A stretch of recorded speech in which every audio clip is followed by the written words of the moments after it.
On était arrivé là, on était avec Aïn Khet, Machou Gazé, non? Non. Aïn Khet, en bas.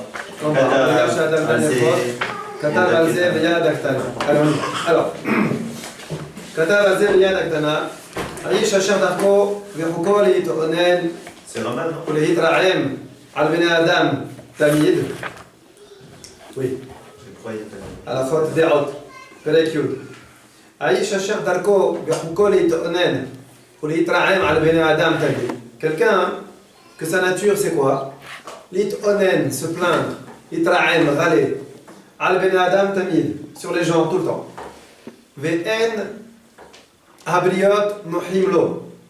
Et les gens, pas trop copains avec lui. Ve'rubbam, Kulam, Darkehem, Ve'itnahagutehem, Enan Yeshanot Ve'tovot Lefanav. Et la majorité, voire même tous les gens autour de lui, leur comportement, leur agissement n'est pas trop conforme à ce qu'il pense lui. C'est-à-dire, c'est pas trop bien. Il a toujours, en gros, voilà, il a toujours quelque chose à redire sur les gens.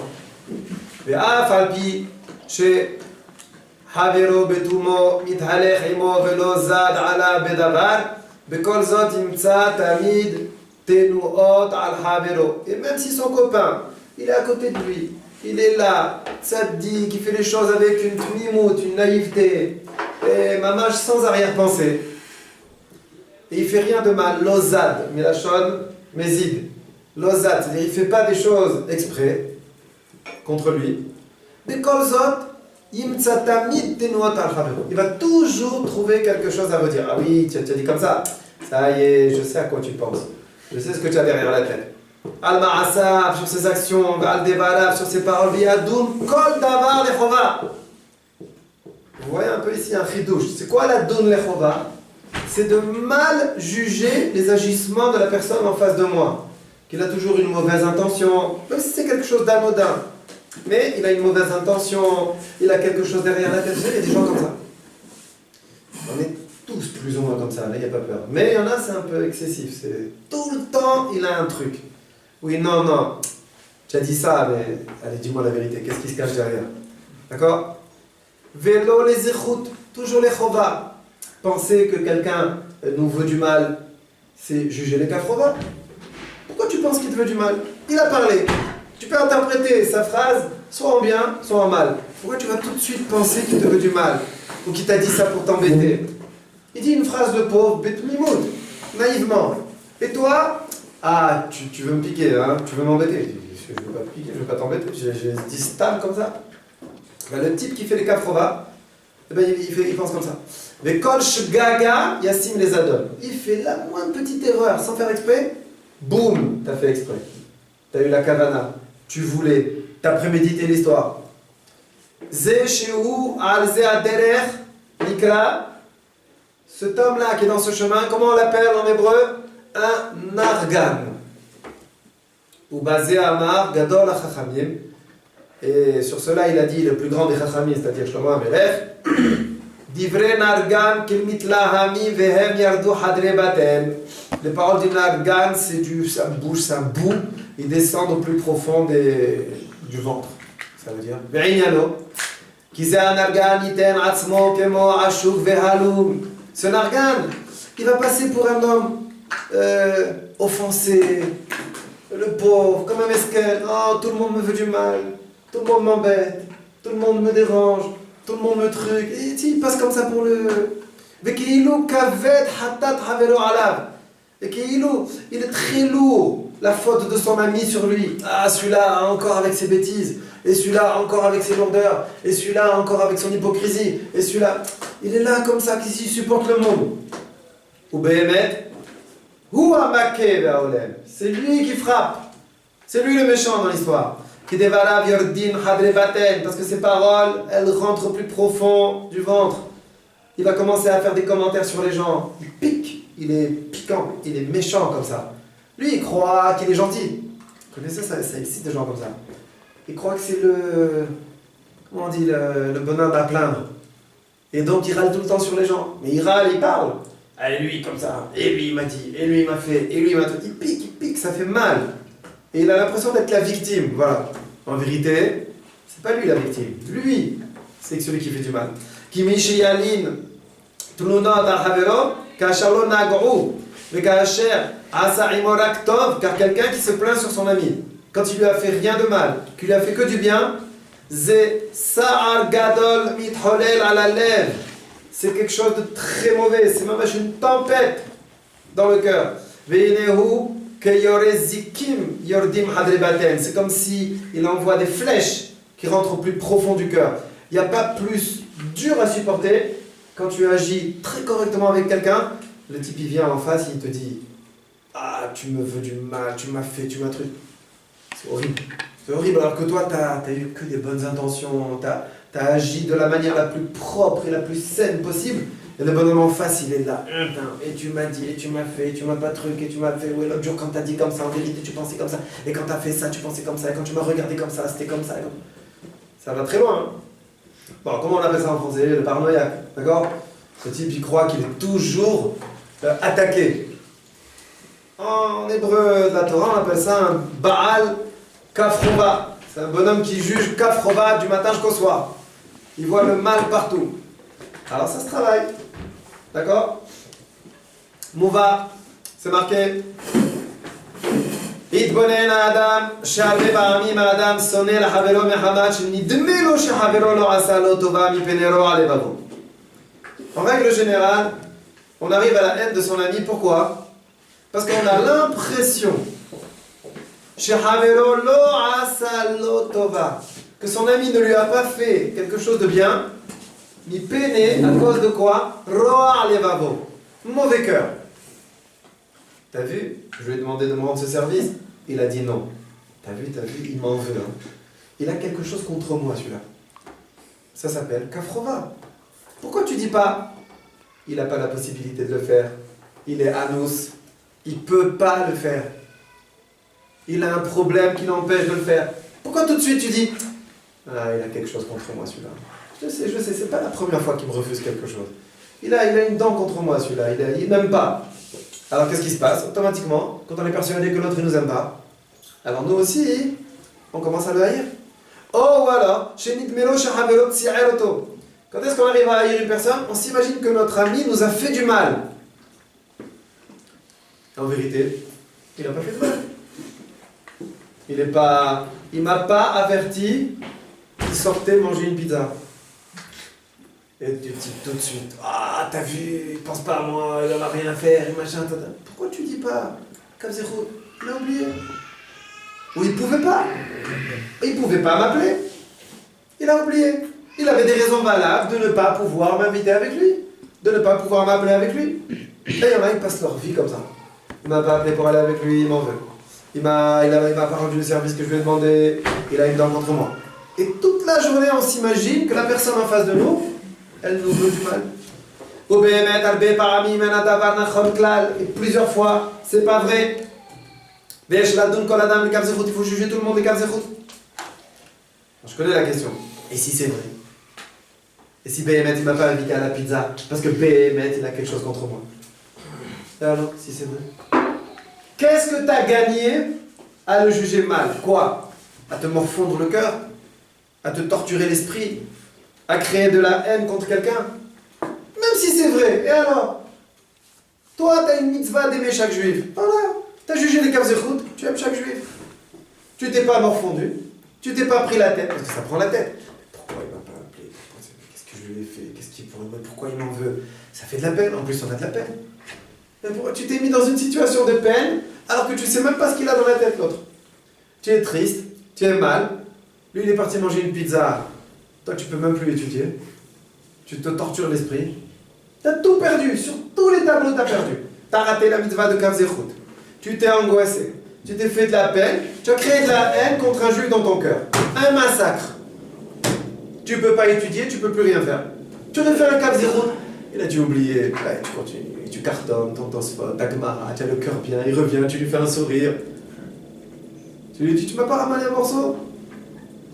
Sinon, je voulais pas te prendre avec moi. Mais alors, qu'est-ce qu'il y a? Tu n'as qu'à répondre comme ça. Qu'est-ce qui va arriver? S'il avait bien jugé son ami, il aurait vu concrètement qui se trompe. Ou Pachout, chez Kaché Meod Meod la volée qui mitzvah tassé. Il dit c'est très dur. Ne inquiétez pas, c'est très dur de faire cette mitzvah. De ve'atale acha kamocha, d'aimer son prochain comme soi-même. Belo le kayem mitzvah tassé de betzedek tishpot amitecha. Si tu n'appliques pas la mitzvah de juger bien ton ami, comment tu vas arriver à l'aimer? Pourquoi? Parce qu'à chaque fois que tu le juges mal, tu crées une distance avec lui. Tu crées de la haine avec lui. Donc, arriver à Ve'ahavta, t'es mal barré. Ki hema telouyim ve'achodim zebazé, car ces deux mitzvot sont liés l'une avec l'autre. Im yarshov hetev bazé, si quelqu'un y pense beaucoup à ça. Ve'ya'ayed bekol hatzdadim ladun et travelo le kav zechut. Il fait du iyun. À quoi ça surtout le iyun qu'on fait dans les Tosfotim? De faire des malachim, et si on dit comme ça, et si on dit comme ça, et si on dit pas comme ça, et la question elle est comme ça. Pourquoi on fait tout ça? Pour que tu aies une tête qui réfléchit. Pour que quand tu vas voir ton copain te dire quelque chose, tu auras la tête qui va partir au quart de tour, faire du iyun. Quel kav zechut je vais lui faire? Et pas spontanément me descendre. C'est la solution de facilité ça. As bimkom lisno travelo. Alors au lieu de le haïr, la avor al lab de l'otisnat achicha bilvavecha, et transgresser le lab de Horaïta.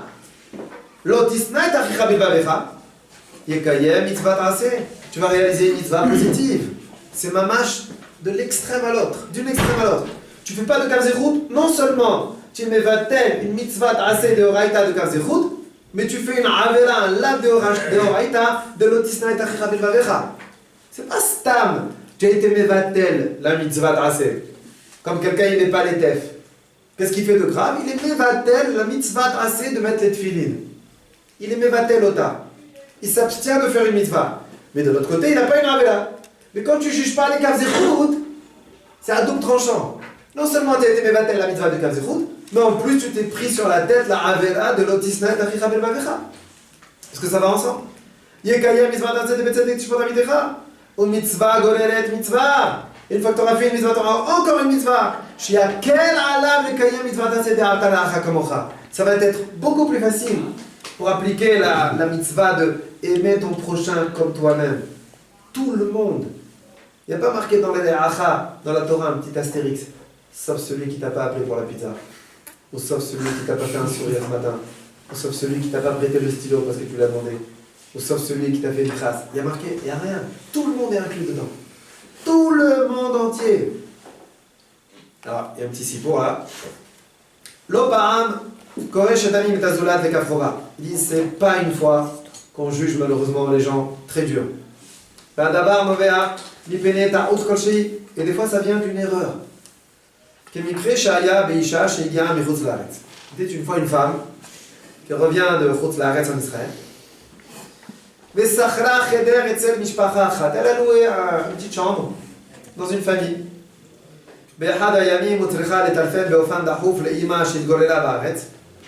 Un jour, elle avait besoin de téléphoner de manière très urgente à sa maman qui habitait en Israël. Elle est partie voir donc le Baal Habayit qui était dans la maison à ce moment-là et elle lui a demandé est-ce qu'elle a la possibilité d'utiliser le téléphone. Lui, il a répondu, Madoua allo? Pourquoi non? Pourquoi pas? Ah, seulement elle a entendu qu'il y a un Allah, l'eau. Elle a entendu l'eau. Bon, en français, ça ne porte pas. Parce qu'en français, on dit pourquoi pas. Mais en hébreu, on dit pourquoi non. Elle a entendu que le non. Elle a entendu non. Ou Panta, Be'arzavat, la Khadra, elle est partie déçue dans sa chambre. Truniot Rabot Alou Beliba, elle a commencé à se faire d'un film. Alba Alabaït chez nous m'attire là, il t'amène le téléphone. C'est quoi ce bonhomme là? C'est un phénomène, il ne laisse pas utiliser son téléphone. Virgisha et Marmerut Rabba, elle a senti une amertume très forte. Mais Hamad Nechitsu ta téléphone, en plus c'était urgent. Irlita, elle a décidé, Lena Socho, d'essayer encore une fois et de demander l'autorisation. Elle est partie. Elle va chez le Baal Habayit, ou Be'avtsara Rabba, en train de supplier, demande à Malo, qui est au téléphone d'Achouf, c'est très urgent et tout ça. Mais la Keshet Ishtamesh, elle demande, Madoua non? Mais pourquoi pas? Arrivar à Martilach, Zot Mikodem, je t'ai déjà dit que ça ne me dérange pas. Apam Shama'a et Tatshuva Bimloa. Elle a entendu la réponse complètement. Verata qui asiba chez Dana Oto le Kafroba. Et elle a vu que la raison pour laquelle elle avait mal jugé ce type-là, c'était parce que Beta'out, c'était une erreur. Elle a mal entendu. Alors vous allez me dire, nous ça nous arrive jamais, c'est faux. C'est archi faux. Plein de fois on entend mal. Et des fois, vous savez, on est tellement persuadé qu'on va nous dire non, que même quand la personne en face, elle te dit un mot qui n'est pas un vrai oui, mais qui veut dire oui, eh bien tu interprètes non. Des fois on se conditionne. Je vais demander au Rosh Yeshiva de sortir. Non. Je suis sûr qu'il va me dire non. Et t'arrives, il te dit une phrase. Ouais, j'ai compris non. Mais en vérité, t'as dit oui. Pourquoi? Parce qu'on est conditionné. À l'intérieur de nous, on se conditionne et on entend en vérité presque ce qu'on a envie d'entendre. Et donc, des fois, on est amené à interpréter des phrases de manière négative parce qu'on s'est conditionné. Ça, c'est du kafrova de hova. Pourquoi? Parce qu'avant d'arriver chez le type, il a déjà prévu déjà ce qu'il va lui répondre en mauvais. Et quand il arrive, alors là, il est parti comme en cacahuète, comme on dit. Il faut faire très attention, c'est hyper dur. C'est une avoda de malade. C'est pas simple du tout. Pourquoi? Parce que ça nous demande d'abord d'enlever les préjugés. D'arrêter de se faire des films sur ce qu'on va me répondre. Pourquoi tu prévois qu'effectivement il va te répondre comme ça ou comme ci? Pourquoi tu as besoin de faire un film dans ta tête? Va betmimout, comme on dit. Tamim, simple, pas shoot. Arrête de te faire des films. Malheureusement, quand on côtoie des gens pendant longtemps, des années, qu'on les connaît bien, eh bien, on a tout un système qui s'est fait dans la tête. Toute une manière de voir la personne, de penser sur lui, de réfléchir sur lui, on a ce qu'on appelle un jugement sur la personne. Et malheureusement, ce jugement, qu'est-ce qu'il fait? Il fait qu'on a des a priori. Et dès qu'il dit un mot, hop, quand on te dit sur quelqu'un, il est très nerveux celui-là. Il va lever la main, tu vas dire, ah, il a voulu mettre un coup de poing. Il a levé la main comme ça. Ah, j'ai vu, ouais. T'as raison. Je vais approcher de lui, il a fait comme ça. S'il a fait comme ça, peut-être qu'il y avait une mouche qui passait.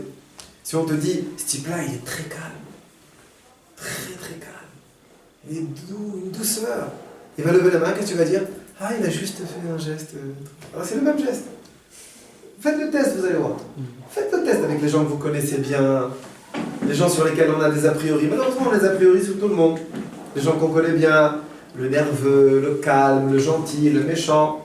C'est des a priori à nous, attention, on n'a pas d'étiquette sur personne. Mais malheureusement, celui-là, il est sympa. Même s'il te répond un truc hyper dur et méchant, tu sais, il est sympa. Non, il s'est pas rendu compte. Non, il s'est pas rendu compte, il n'a pas fait exprès. David, il est très sympa. C'est pour ça qu'on dit, la première année de mariage, faire très attention. Comment on se comporte avec sa femme, comment on parle avec elle, et tout, etc. Faire très plaisir. Pourquoi? Parce qu'une femme, c'est la première image, les premiers moments qu'elle va vivre avec son mari vont la marquer à vie. C'est-à-dire, si la première année, elle se passe dans la douceur, dans la joie, et elle aura une image positive de son mari, alors elle va la garder toute la vie. Si un jour il craque, et il dit un mot pas gentil, oh, c'est un accident. Pourquoi? Parce que toute la première année, elle a cette image extraordinaire de son mari qui dit toujours des mots gentils, toujours des mots bien, toujours des trucs. Pourquoi? C'est l'image qu'on se fait. Donc il faut faire très attention. C'est pas bon d'être comme ça, de se faire des images et de braquer sur l'image. Il faut en permanence faire du cap zéro sur les gens. En permanence. Mais malheureusement, on est constitué comme ça. Et on est amené à faire des choses comme ça. On est amené à agir comme ça. Souvent dans la vie, on agit. Faites attention comment vous agissez, vous allez voir. C'est impressionnant.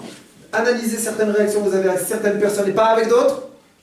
Vous allez voir que la différence, elle est quel a priori tu avais sur celui-là et celui-là. Un type, tu penses qu'il réfléchit bien, il va te dire une tralouille, tu vas passer 3 heures à réfléchir sur ce qu'il dit. Parce que Mistama, il dit bien. Un type que tu sais qu'il réfléchit mal, il va te dire une perle, tu vas dire mais non, c'est rien. Pourquoi? Les a priori. C'est pas bon d'être comme ça, attention.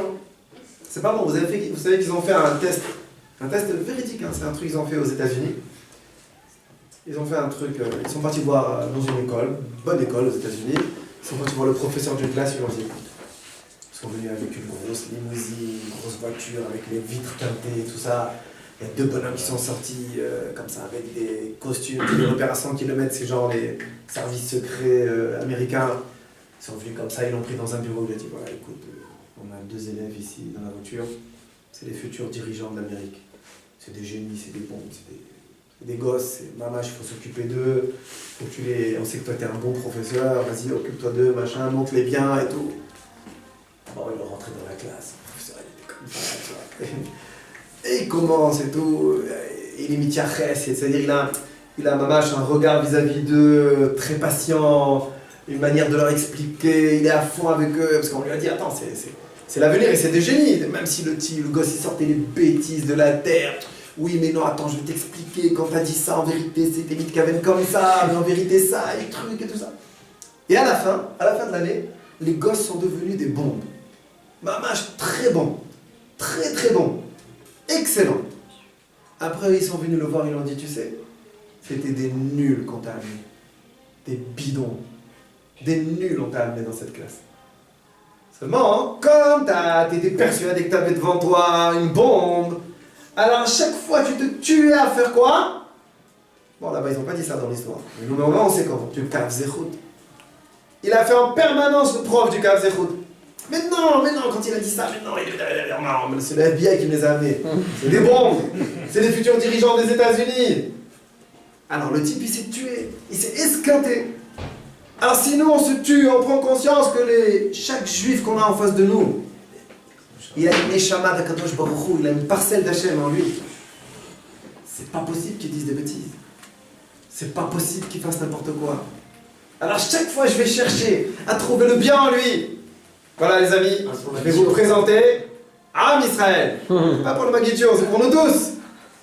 Je vais vous présenter Am Israël. C'est les enfants de Dieu. Tu sais qui c'est Dieu? C'est le patron du monde. Quoi? C'est le fils du patron du monde. Tiens d'accord, le fils du patron. Hein, dans une société, c'est le fils du patron. Alors, différent.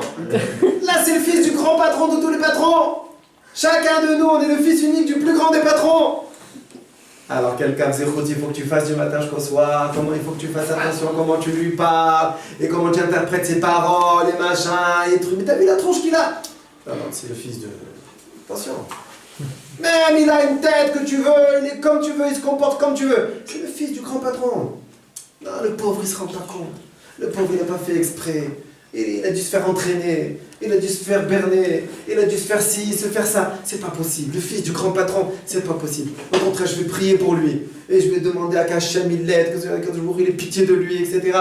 Le regard, il change complètement. Ah, c'est pitié que ça. Il faut faire attention, il faut se donner. C'est un travail de malade. Comment il a dit? Les aliens, faire du riyun, c'est très dur, attention, c'est pas facile. Hein. Je sais pas si vous l'avez vu, combien de fois c'est marqué dans tout ce qu'on a lu dans le livre. C'est dur, chaque fois on a lu ça. Chaque fois que ça arrive cette nuit-là, elle est dure. Il faut bosser. Hachem et Zakenu, on va bosser, on va y arriver.